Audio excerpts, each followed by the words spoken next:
Hi, in this episode I'm going to take a quick look at some QGIS3 advanced editing tools.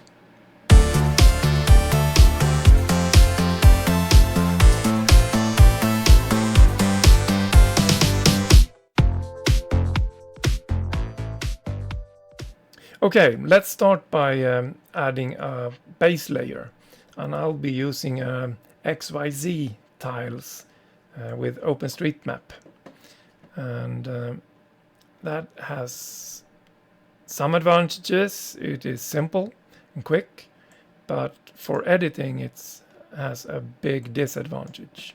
It's the wrong coordinate system. For editing you really need to have a coordinate system that has coordinates in a unit of your measurement. So in my case and most of the world, we will need a projected coordinate system in meters.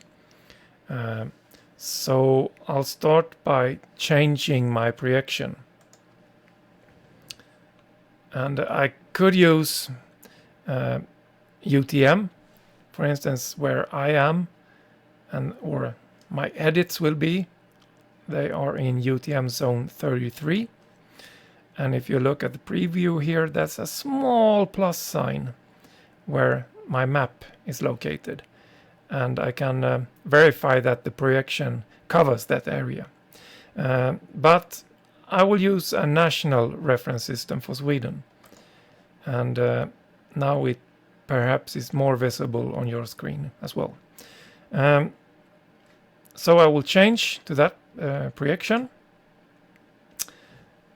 And that will make the background map a bit fuzzy around the edges because it's not made for this. But it will be enough for me to reference my data. First of all, I need to create a new residential area in this area in the center of the map. And for that I need somewhere to store my edits. And that will of course be a GeoPackage. So by pressing new GeoPackage layer button or Ctrl-Shift-N, I can create a new GeoPackage. I will just store that in my home folder for now. Let's call it residential. Oh, I have one already. Let's call it residential area tulip. As a default, the dialog will create a table with the same name, but I will store a lot of layers inside this GeoPackage.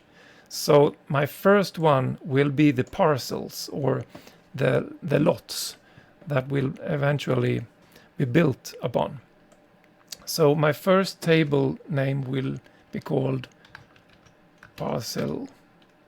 I have no idea how to spell that, so I'll name the table lots instead. Depending on what type of file format you choose, you can select different types of geometry. And for GeoPackage you have quite a few to select by. I'll settle with a polygon layer for now. Now I need to make sure my projection is in a format that accepts meters as a value.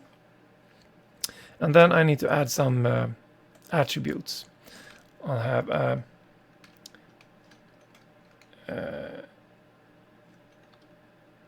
area name.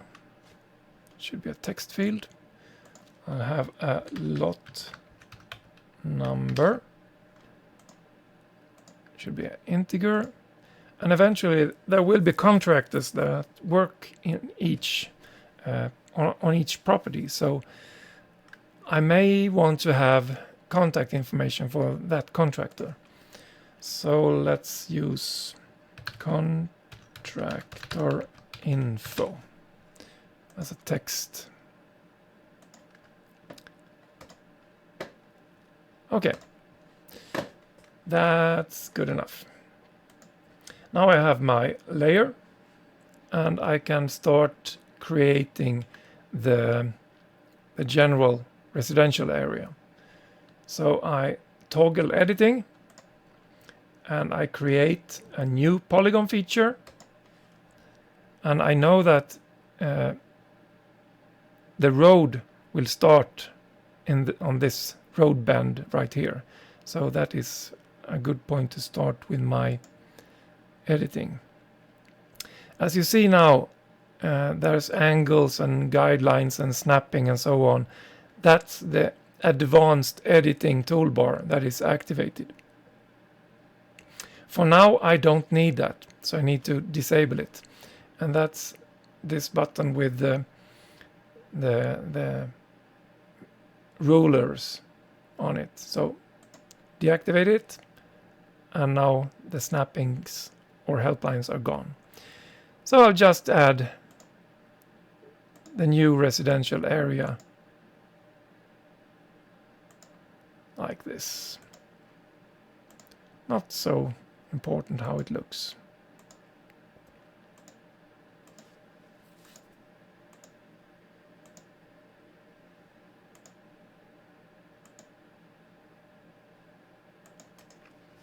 Okay, the area I will call that tulip with no lot number and no contract information.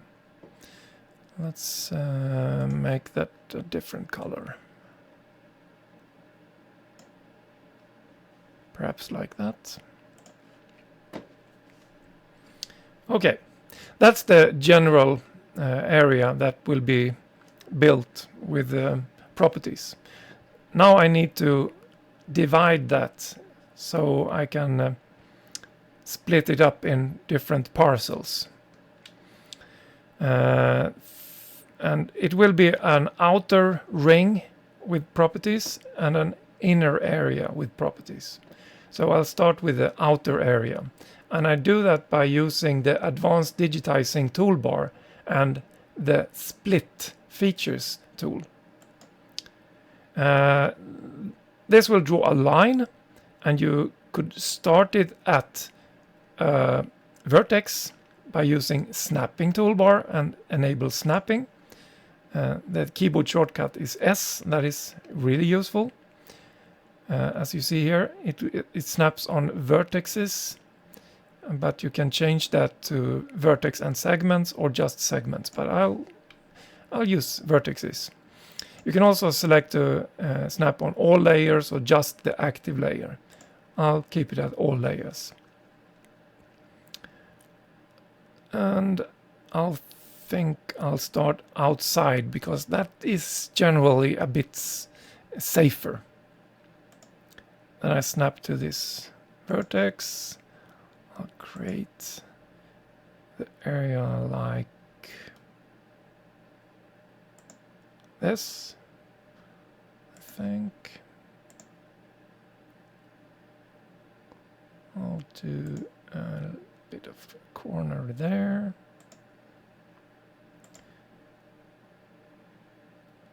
Right now it's not extremely important how it looks.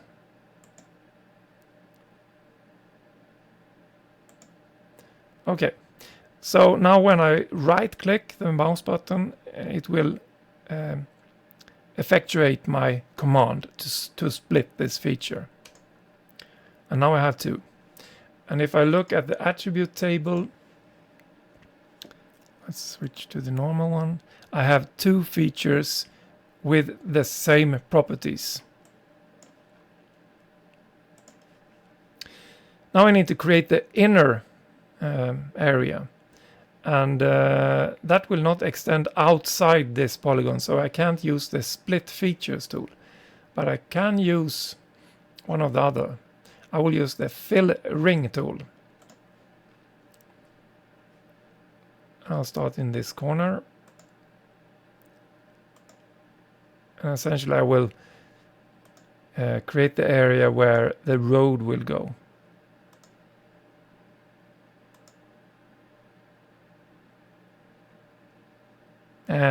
I'll go there. Like that. accept the defaults. And now I could just remove the road area, because that will not be a parcel. Inside this area there will be a common area, a green area, that will not be included in one of the properties. So I need to create that as well. I could use the same tool, the fill ring tool, but I could also use the add ring tool, and that will remove the inner part of the feature. So like that.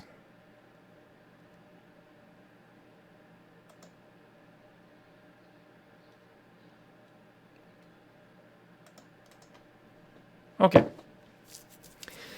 Now I have the basic form of the parcels, and now I need to split them into separate parcels. And I'll just do something quickly here.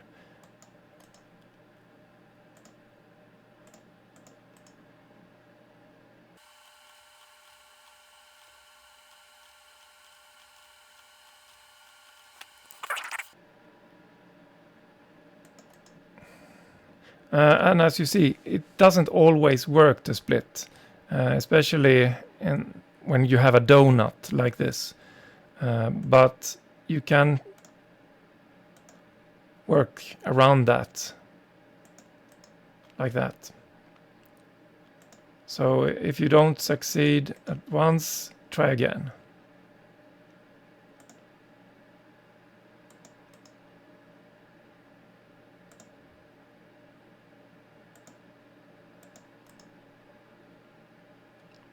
That's fine enough. Good enough. Okay. Now I would like to edit the numbers, the lot numbers. And I could do that directly in the attribute table here. But I want to use the forms like this. But I can also change the format of the form by going into the properties of the layer. So let's see, attribute form. First of all, the feature ID, I really don't need to see that, so make that hidden. The area name, a label on top, and I'll use an alias to make it a bit nicer.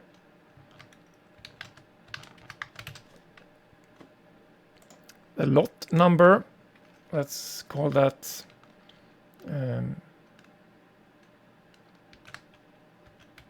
just number, label on top. And that should be, yeah, sure. And contractor information, that should be contractor contact information. Label on top and multi-line. Okay, so now when I open my attribute table in the forms view, it's a bit nicer. So to edit this, there are a little box at each row where you select the feature in the map, but the form will be selected by selecting the row itself. It can be a bit confusing, but that's how it works. So I could start with this parcel and try to find it like this. There it is. And the outer row should be even numbers, so let's say 2. But I could also use the select tool. Is it called select tool? Select features by area or above. Yep. And select the area, go to my table and see which row is selected. Click on that. 4. 6.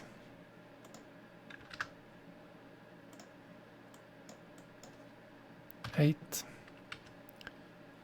Let's print those labels.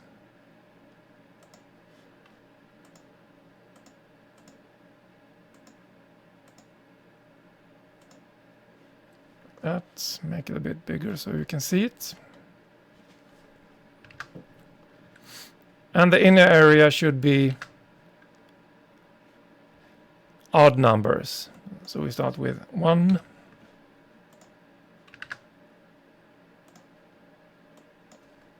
3,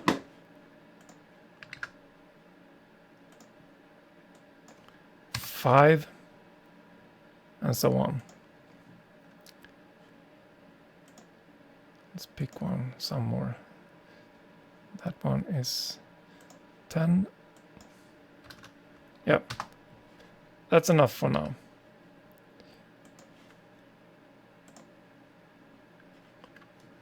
Didn't 10 take?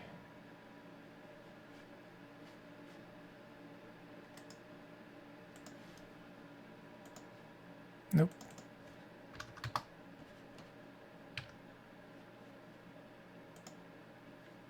Okay. Okay. Let's save those edits and toggle editing off. Now I need to create my buildings. And for that I need a new layer. So again, add a new GeoPackage layer. But this time I will use the same GeoPackage file. So it was called, I don't remember, Tulip, residential area Tulip. And this time it will be a table called buildings.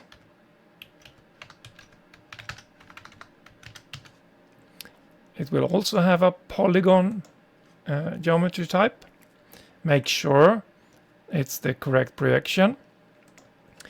I will just use one attribute called type as a text and create that one. This dialog is pop-up is important. Since it already exists, this GeoPackage, you get a question if you want to overwrite it or add the new table as a new layer. And that is exactly what I want. So I will click Add New Layer. Now I have 2 layers inside this GeoPackage. So my buildings, I will start editing. I will create a new polygon feature.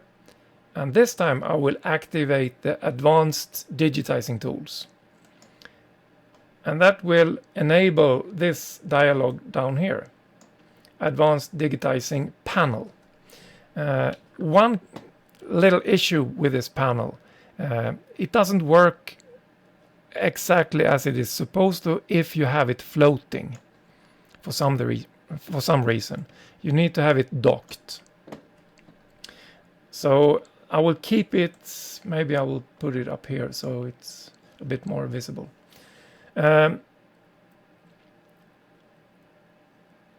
To start drawing my buildings, there are some zoning regulations for this area that you can't have a building closer to the road side of the property than 6 meters. And it has to be at least 3 meters from the property boundary to the next neighbor.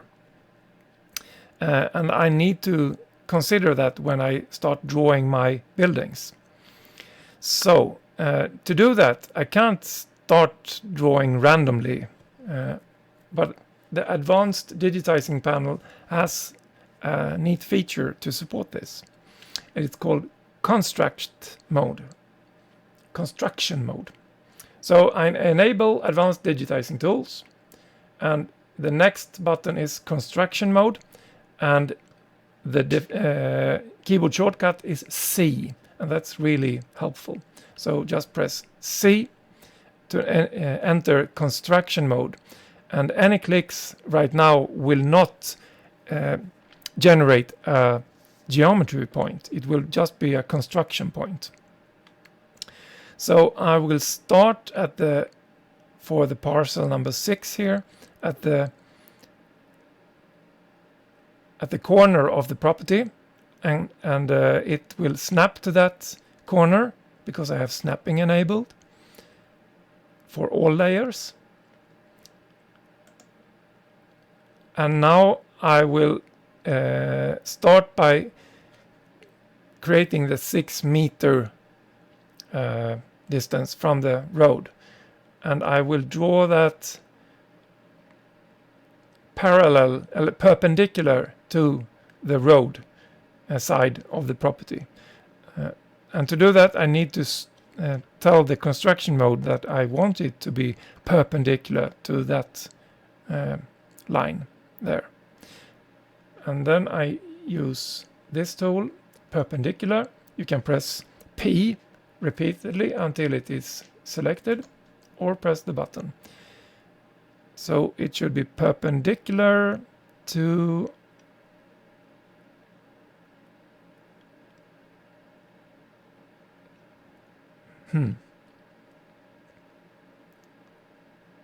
to that one. Yep, perpendicular. Never mind, I'm trespassing on the neighbor here. I'll just use that for now. So I go up 6 meters, and I could do that manually and just read what it says here. But another option is to just press D on your keyboard, type in 6 and press enter. Now the distance is locked at 6 meters. And since I already have the line locked perpendicular to the property line, it can only be at 2 locations. So confirm the location and press left mouse button. And as I realize that, I'm not in construction mode anymore. So I need to start over. Construction mode, the corner of the property, perpendicular to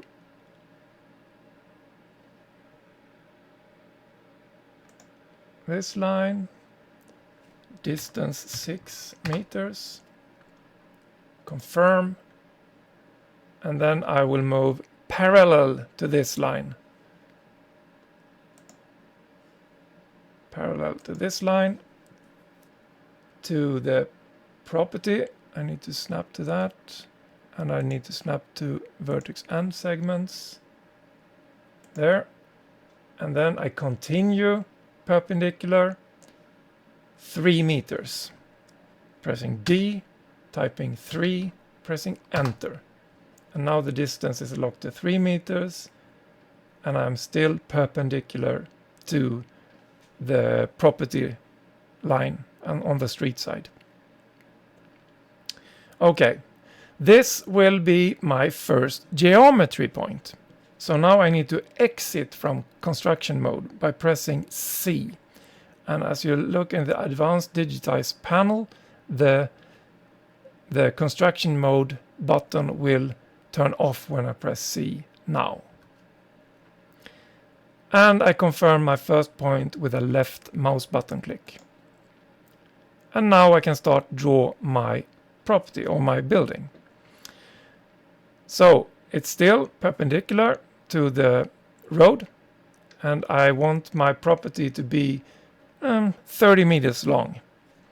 So I type D, press 30, enter. And when it is locked perpendicular, I can confirm the location by pressing the left mouse button. The tool will snap to certain angles, and as a default it is 90 degrees, but you can change that in the settings to 45, 30, or not to snap at any common angles. But I'll leave it at 90. The building here will be, let's say, 12 meters deep. So D12, enter, confirm with the left mouse button. And I go back 20 meters, D20, enter. Confirm. And I go this way 10 meters, D10, enter. Confirm.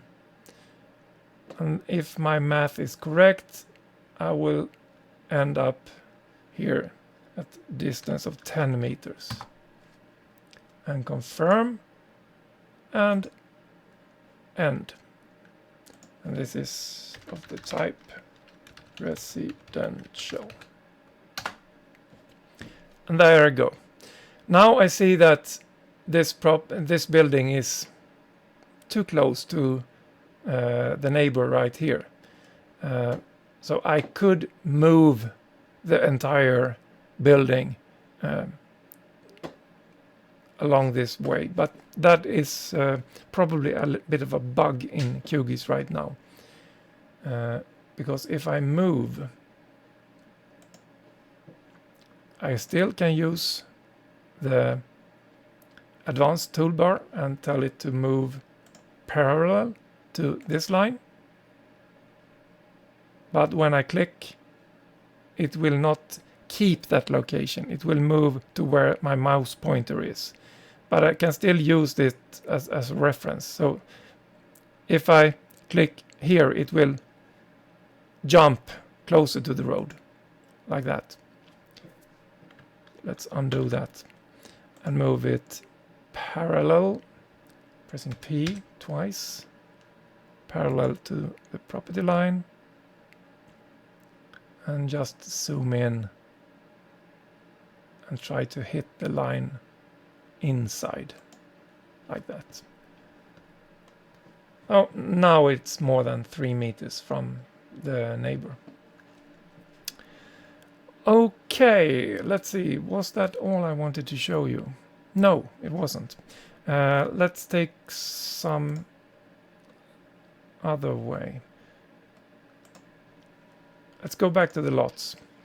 When you edit your features, in QGIS3 it's a bit new.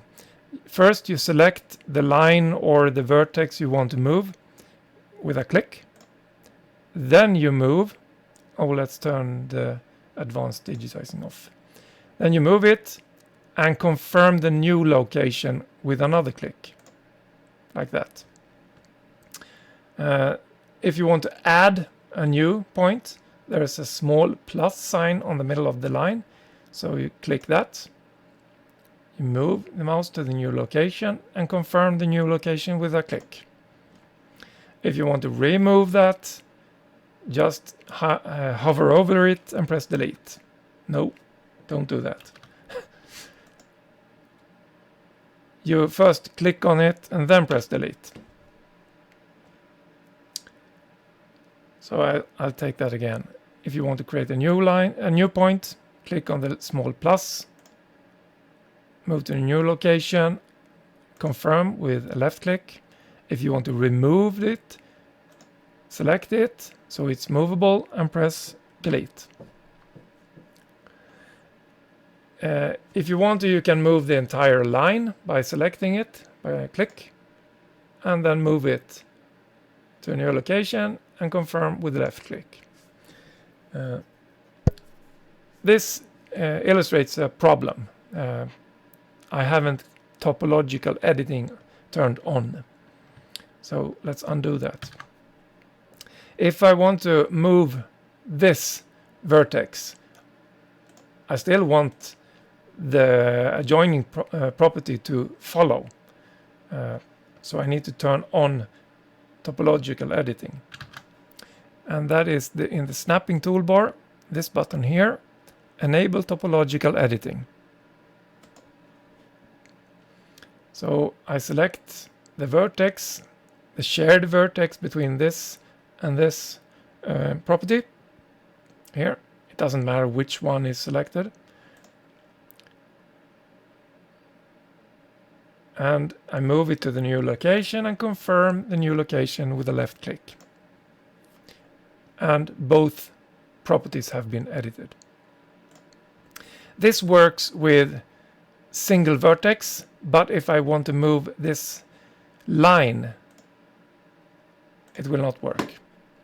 So it works with vertices, but not lines. But it does work with multiple vertices. So if you highlight both of them, you can move both vertices and thereby moving the line. So that's a way to circumvent that issue.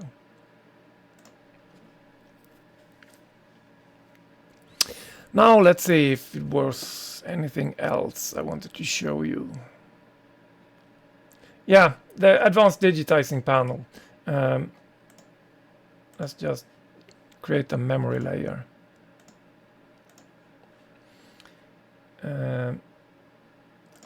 When you use it, it's not just the D for distance you can lock. So if I start a point, as you see here, you have X and Y coordinates.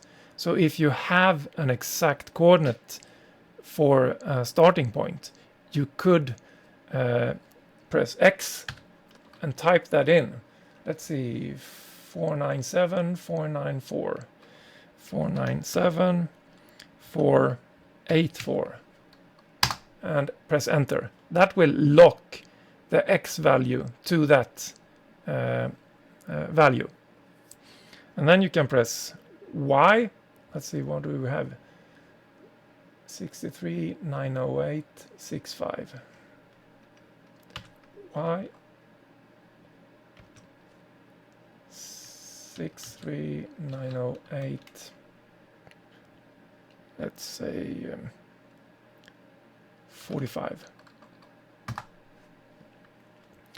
And I can confirm that location with a left click on the mouse.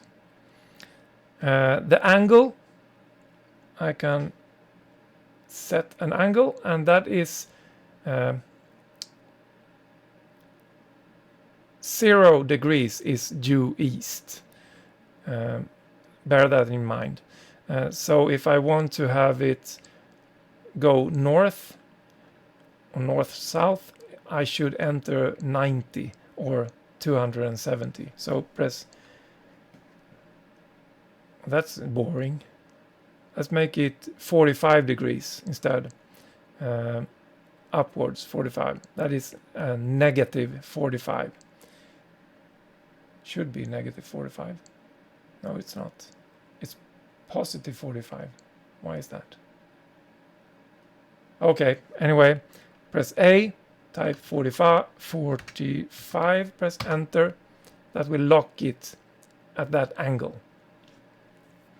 And then you can press D to lock it at 150 meters, and it's gone up here. Confirm, enter. So you have a lot of options in this panel to create really exactly